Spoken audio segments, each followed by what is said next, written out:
In the top left hand side, we see Saikoya playing Mercia versus Pedient in the bottom right playing Elodie. They are playing on Uroboros, which is a very interesting map with its own meta. So, one thing that this map has is that it has a bit of a base race to it. There are two barracks on the aggressive side with the commander going up against your opponent's stronghold. And they only have one barracks and a tower to defend. Actually, there is a hideout and a tower on the aggressive front too. So this map does sometimes turn into a bit of a base race, but there is also the fact that you can then reinforce this side from the bottom as well. Get wagons, you can get balloons. And moving around. And yeah, I do remember that Sigurd was banned for this game, and Elodie now coming out from Pedient, so this is also a map where, because it's a bit of a base race and the timings work out in a certain way, Sigurd's incredibly strong on this map for rushing, and Elodie's kind of like a strong like backup pick in that regard, where she can basically do the same job. She takes out one of the really strong units that's defending. Typically people will make golems, although in this case we're seeing a lot of spears come out instead. It's actually like another really good option for defending here, because you just defend with a whole bunch of spears and then like maybe some knights come down or some more spears or some archers get brought down with a wagon or a balloon. Saikoya playing very aggressively here. And is sitting on groove already. Goes for the decap. This dog, unfortunately, isn't going to be able to do anything, but village captures will come momentarily. Saikoya, despite seeing an Elodie, builds a dragon, although that can be effective because for as strong as Elodie is and for as strong as her groove is, it does leave her vulnerable to, you know, dying. So we're gonna see how that plays out, because the Elodie wants to stay alive while also threatening the dragon with her groove. The dragon threatens Elodie just by like saying, oh, well, you're just gonna die now. Alright. More village decaps coming in, more captures. Saikoya now keeping up on the economy game on this front. Pedient a little bit ahead on the opposing front. Dragon just kind of moves into a more aggressive posture to threaten Elodie away. Elodie smartly moves off of the road. Dragons do absolutely destroy commanders on roads. They do like 80% average.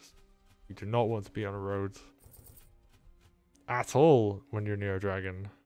Even though it's like normally it's a bad idea in general, but yeah. Ooh, we're seeing something interesting come out here.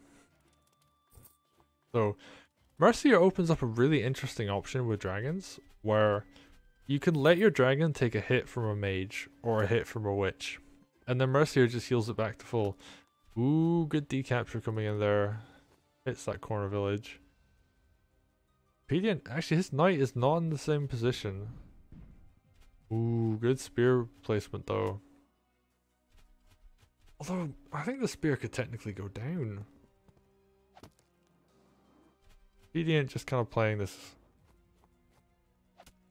sort of base race game where he's just continuing to pressure the bottom using his commander and the two barracks up against the very defensive force of spears from Saikoya.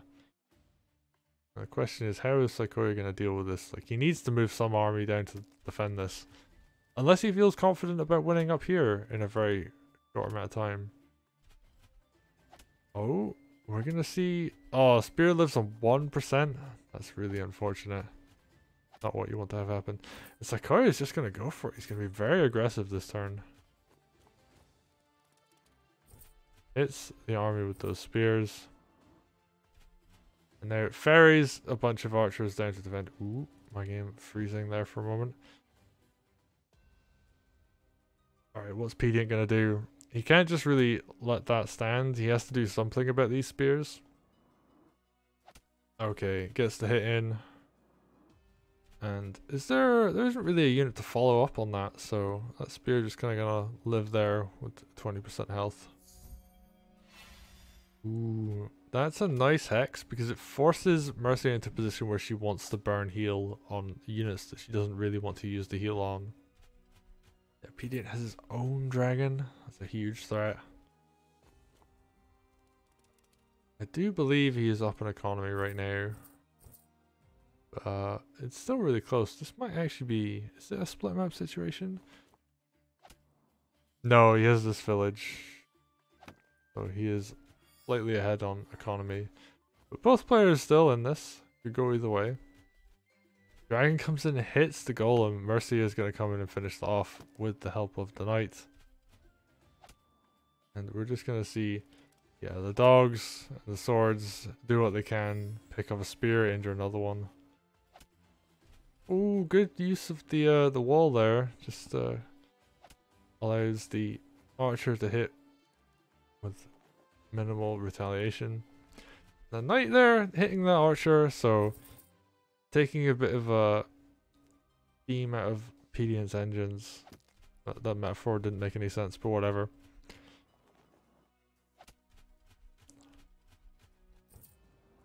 Okay. Because the one thing archers are is damage. Like, they're very vulnerable, but they are like the big damage dealers for any kind of fight that happens.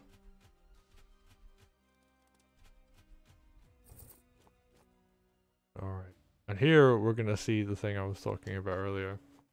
Where Mercia is going to be okay with taking damage on the dragon because she's going to be able to heal it up for no gold cost. None shall fall while I still stand. And also manages to heal a dog and a mage as well. But this means the dragon is extra strong. Ooh, picks off the witch. This is actually completely safe from taking any more damage. There was not additional anti-air here. And that's one of the things the dragon forces is you need to kind of overcompensate with how much anti-air you're bringing to the table. Saikoya just gets a bunch of damage on Pedient. Like, yeah, you have Groove, but if I just hit you with a bunch of cheap units, you're gonna have to deal with that. And ooh, just stands and fights. Very risky. Alright, dog crit comes in. Takes off more units. Yeah, mage heal has to come down in this situation.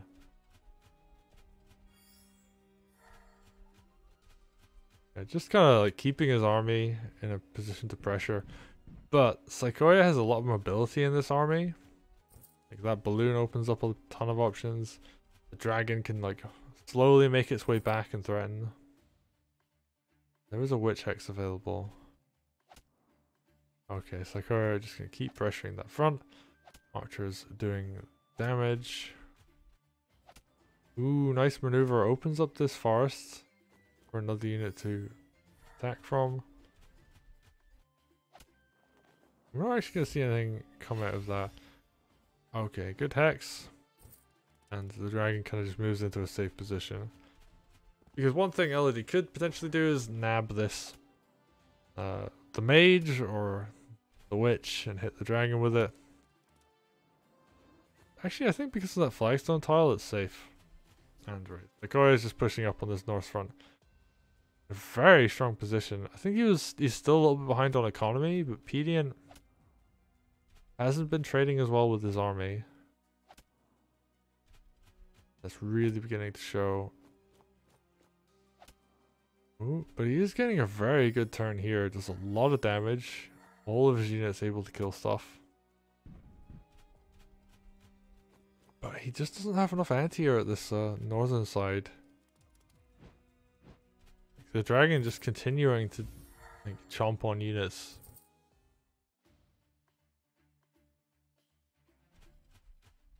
Actually, I think this mage's position's a little bit of a blunder because the knight can crit it.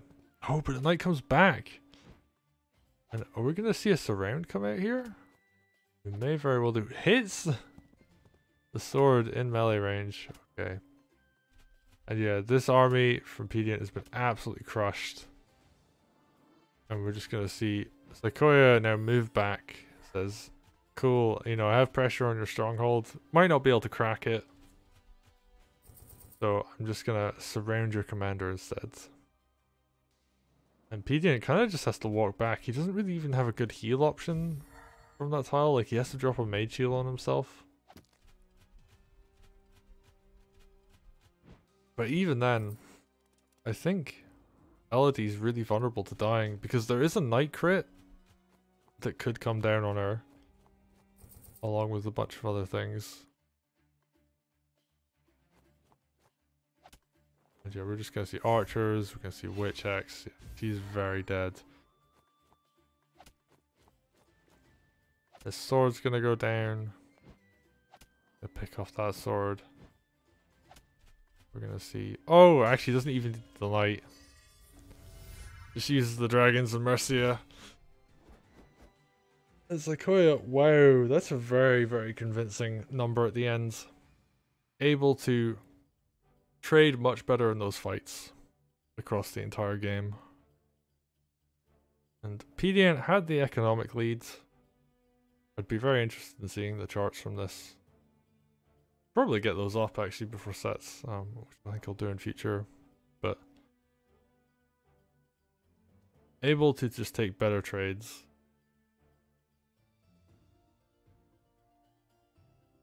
So well played to Saikoya, who's now 1-0 in this set.